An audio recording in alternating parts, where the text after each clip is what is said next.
गर्मी में ससुराल की पहली शादी। जी जी, समधी जी बस बारात लेकर निकल रही है। अच्छा जी, नमस्कार। शर्मिला जी, ओ शर्मिला जी, अरे ओ श्रीमती जी, अरे तुम लुगाइयों का ताम झाम खत्म हो गया हो तो जल्दी से जाओ, लड़कों वालों का बार बार फोन आ रहा है, बारात निकलने को लेट हो रहा है। जी जी बस आ गए, चलो फटाक से सारी लुगाइयां बाहर चलो, वरना ये मर्द लोग ऐसे ही चक्कर चक्कर करेंगे। तभी बुआ कांता शर्मिला को छेड़ने लग जाती हैं। अरे शर्मिला भाभी, बेटे की शादी में भी ऐसे फीकी फीकी बनकर बारात में चलोगी? ये लो, ये लाल चटक लिपस्टिक मार लो, लगा लो, अरे लगा उनसे। शर्मिला लिपस्टिक लगाती है। थोड़ी देर में बारात निकलती है। सारे रिश्तेदार नाचते हुए लड़की वालों के दरवाजे पर पहुंचते हैं। अप्रैल महीने की गर्मी के चलते सबके शरीर से टप टप पसीना निकल रहा था। वहीं एक आदमी लेटकर नागिन डांस कर रहा था। तेनू दूल्हा किन्ने बनाया भूतनी के, तेनू घोड़ी किन्ने चढ़ाया भूतनी के। देखना जरा, इस आदमी को नाच नाच के पसीने में नहा गया, फिर भी नाचे जा रहा है। अरे ये तेरी बड़ी वाली ननद का पति है, तेरा नंदोई पूजा। बड़े धूमधाम से मोहित पूजा की वरमाला होती है और फिर मंडप में शादी शुरू होती है, जिससे पूजा का मेकअप बहना चालू होता है। हे भगवान, कहीं गर्मी से मेरा मेकअप ना धुल जाए। कहा था मैंने पार्लर वाली को वाटरप्रूफ HD मेकअप करने को। ये सड़ी सी गर्मियों का मौसम, इसीलिए मुझे अच्छा नहीं लगता, मेकअप भी नहीं टिकता है। गर्मी के मौसम से पूजा का 36 का आंकड़ा था, तो फिर क्या होगा। पूजा का उसके ससुराल में भीषण गर्मी में पूजा विदा होकर ससुराल में आती है, जहाँ रिश्तेदार मेला लगाकर खड़े थे। आखिरकार मैं भी आज सास बन गई। मेरे मन में तो मोतीचूर के लड्डू फूट रहे। अब गर्मी में खुद से पकाना खाना नहीं पड़ेगा, बहू बनाएगी। अरे जिज्जी, अभी तो हम भी हफ्ता भर तुम्हारे घर में ठहरे पड़े हुए हैं कि बहू रानी 2 रोटी हमको भी बनाकर खिलाओगी ना? जी जी बिल्कुल मौसी जी। हाँ हाँ, मैं तो जैसे बहू नहीं हलवाई लग रही हूँ। एक तो इस घूंघट में दम निकल रहा है मेरा। चलो जी, आप सब लोग आराम करो, दूल्हा दुल्हन को भी आराम करने दो। तभी देवर अनमोल ठुमके लगाकर नाचते हुए हंसी ठिठोली करता है। मैं जोरू का गुलाम अरे बन के रहूंगा, सुबह शाम अब मैं जोरू कहूंगा, मैं जोरू का गुलाम बन के रहूंगा। अच्छा बेटे, छेड़ ले मुझे, जब तेरा नंबर लगेगा ना तो मैं भी छोड़ूंगा नहीं। वैसे भाभी, आपकी शादी में बहुत नाचा हूँ, आपको भी नाचना पड़ेगा मेरी शादी में। जी बिल्कुल नाचूंगी देवर जी, क्योंकि आप मेरे इकलौते लाडले देवर हैं। 2-4 दिन तक ससुराल में रिश्तेदार रुकते और फिर जाने लगते। तभी फूफा ससुर राम भरोसे। अरे अच्छा जी, धर्मेंद्र भैया भौजाई जी प्रणाम, चलते हैं अब। मैं तो कह रही थी राम भरोसे थोड़े दिनों और रुक जाते, आपसे ही तो रौनक लगती है। अरे शर्मिला भाभी जी, अब तो जल्दी से छोटे वाले के गले में वरमाला डालने की तैयारी करवाइएगा और बस एक फोन कॉल कीजिएगा, हाजिर हो जाएंगे रंग जमाने के लिए। आपके मुंह में घी शक्कर। वैसे कहीं कहीं तस्वीर भेज रखी, अगर लड़की जच गई तो 1-2 महीने में कर देंगे शादी। 1-2 महीने मतलब कि मई जून में ससुराल की पहली शादी, इतनी गर्मी के मौसम में? नहीं नहीं नहीं नहीं नहीं, इतनी गर्मी में सबकी सेवा पानी करने में मैं तो उबल जाऊंगी। गर्मी में ससुराल की शादी का सोच कर ही पूजा के पसीने छूट जाते हैं। इस तरह 2-4 हफ्ते गुजरने के बाद मई का महीना चालू हो जाता है। तभी सुबह सुबह पंडित जी आते हैं। राम राम शर्मिला बहन, धर्मेंद्र भाई जी। नमस्कार नमस्कार पंडित जी, आइए पधारिए। पूजा बहू AC तो चालू कर देना। जी माँ जी। हे भगवान, ये पंडित जी सुबह सुबह किस लिए टपक पड़े। शुभ समाचार लेकर आया हूँ शर्मिला बहन, आपके छोटे लड़के का रिश्ता फिक्स कर दिया है। लड़की पढ़ी लिखी MA पास है, लेकिन लड़की वालों को शादी की जल्दी है और अभी हाल फिलहाल में केवल लास्ट शादी का लगन जून के महीने में है। उसके बाद दिसंबर तक कोई लगन नहीं है और 6 महीने लड़की वाले रुकेंगे नहीं। पंडित जी, इतना अच्छा रिश्ता हाथ से जाने देना तो उचित नहीं है।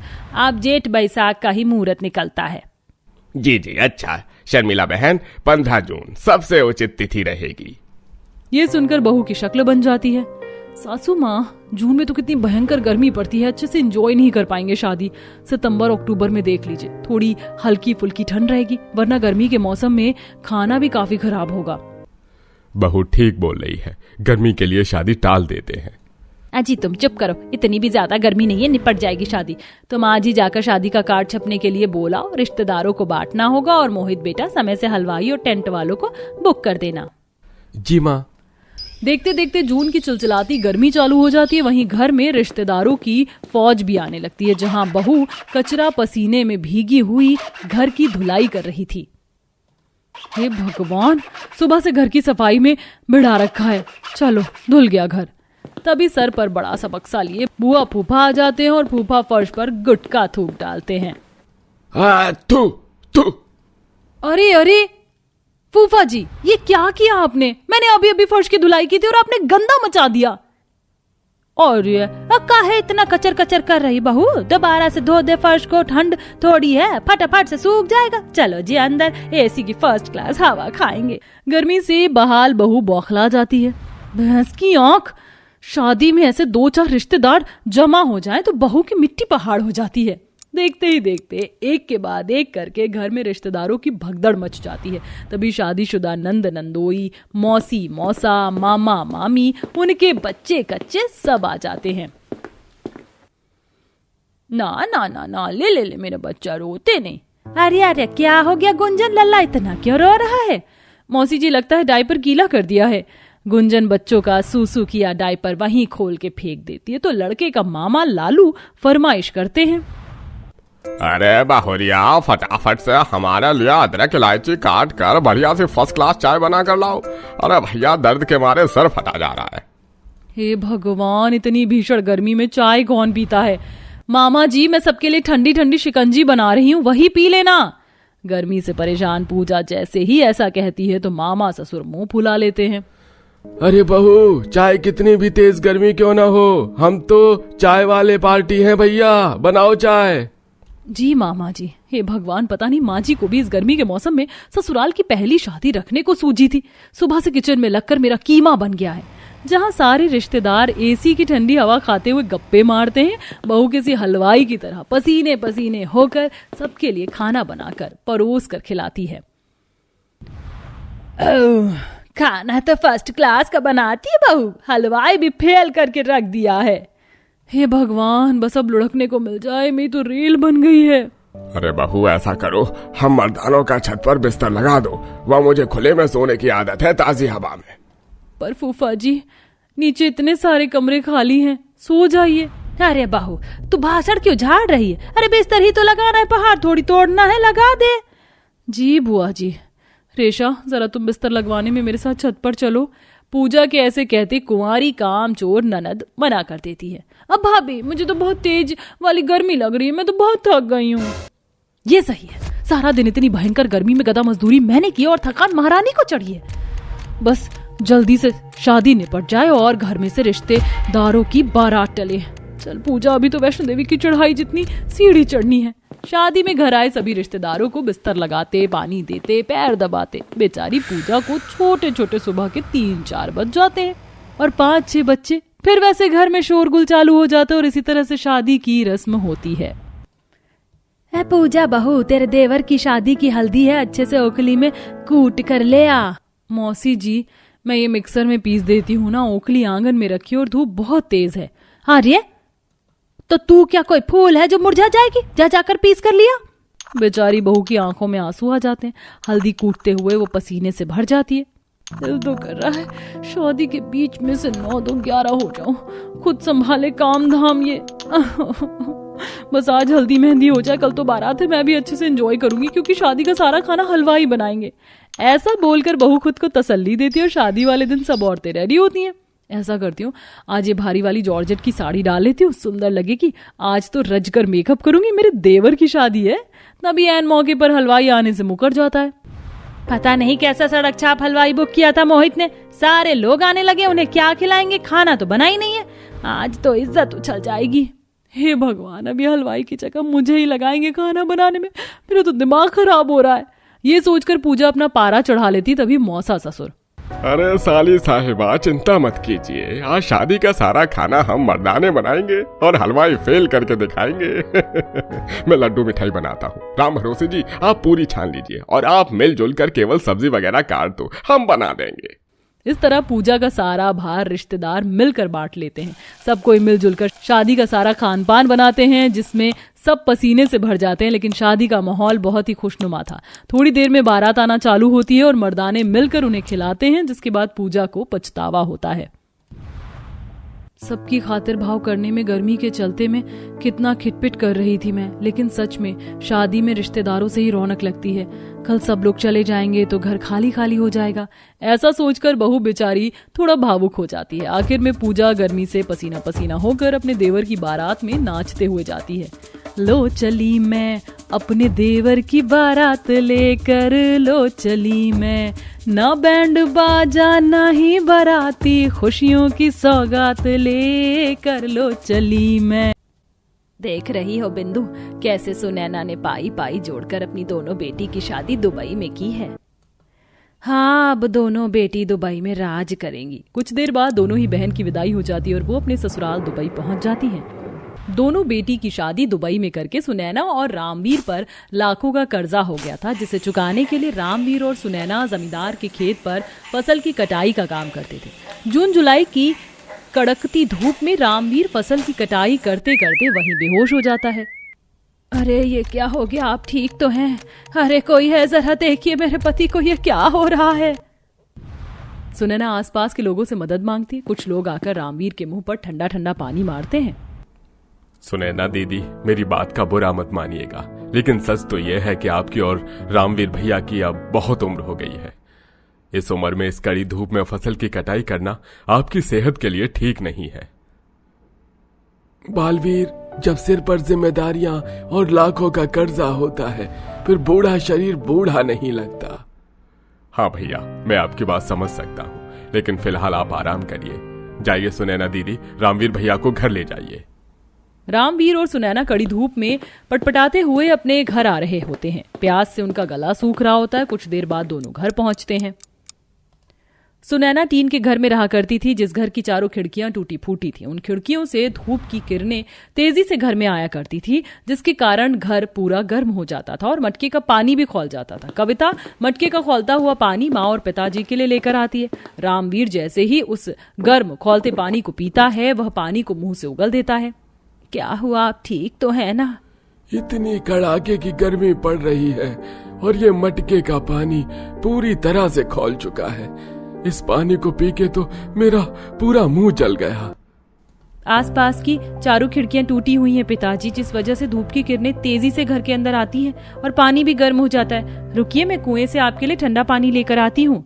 कविता मटके को कमर पर रखकर कुएं के पास पानी भरने आती है। कविता पानी भरने के लिए कुएं में जैसे ही मटके को डुबाती है कि गरम गरम पानी से उसका हाथ जल जाता है।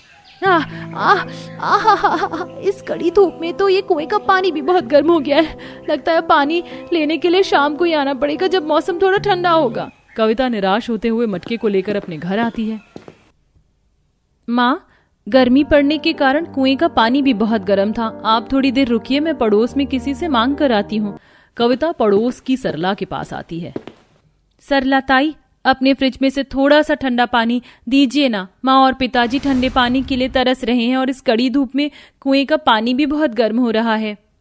अरे तो कुएं का पानी गर्म होगा तो तू क्या मुझसे पानी मांगने आएगी? अरे तेरे लिए थोड़े ना भर के लगाती हूँ फ्रिज में पानी। अरे इतने ही रईस वाले शौक है तो अपने घर में फ्रिज लगवा ले। मेरे घर में इतने फालतू पानी नहीं है कि मैं बांटती फिरूं। जा किसी और से मांग ले।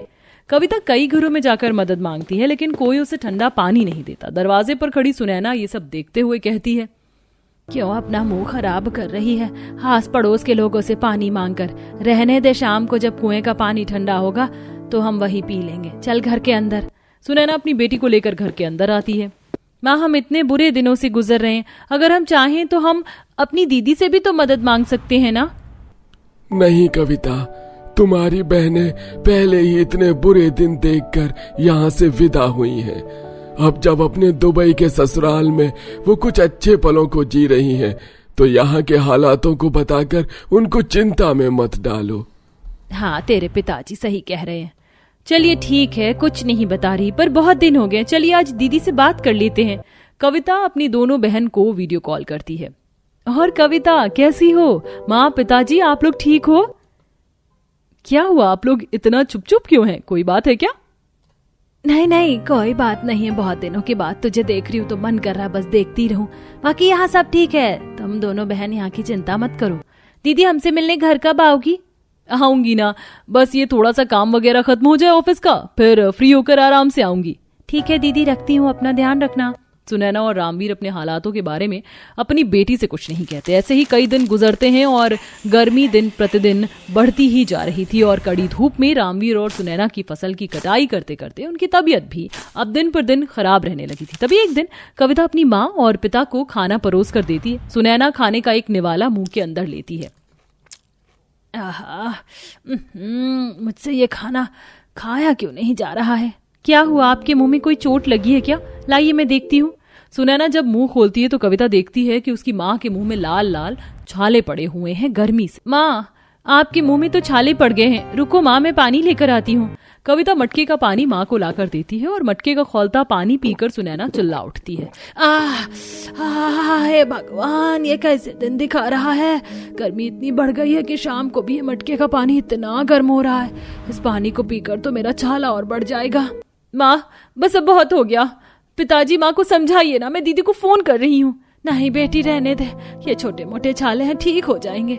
अब गर्मी बढ़ती ही जाती है, घर का पंखा भी खराब हो जाता है, ठंडा पानी तो दूर अब वह ठंडी हवाओं के लिए भी तरस रहे थे। टूटी खिड़कियों से सिर्फ गर्म हवाएं ही आया करती थी। गर्मी से परेशान होते हुए रामवीर और सुनैना ने खाना पीना तक छोड़ दिया था। तभी एक दिन सुनैना और रामवीर फसल की कटाई करने के लिए घर से निकल रहे होते हैं कि तभी सुनैना बेहोश होकर गिर जाती है। माँ ये क्या हो गया आपको? आप ठीक तो है ना? पिताजी माँ को डॉक्टर के पास लेकर चलना होगा, जल्दी। कविता और रामवीर पड़ोस में लगे एक ठेले पर सुनैना को लिटाकर अस्पताल लेकर आते हैं। आपकी माताजी के पेट में और मुंह में अल्सर हुआ है। ज्यादातर ये चीज जबरदस्ती गर्मी को बर्दाश्त करने की वजह से ही होता है। आप इन्हें ठंडी चीजें खाने को दीजिए, फ्रिज की ठंडी चीजें इन्हें दीजिए, इन्हें एसी की ठंडी हवाओं में रखिए ताकि बॉडी का टेम्परेचर थोड़ा ठंडा हो। जी डॉक्टर। कुछ देर बाद कविता अपनी माँ को लेकर पिताजी के साथ घर आ जाती है। तभी वहां पर सुनैना से मिलने पड़ोस की विमला और कमला आती हैं। हे भगवान सुनैना, तेरी हालत तो बहुत खराब हो रही है।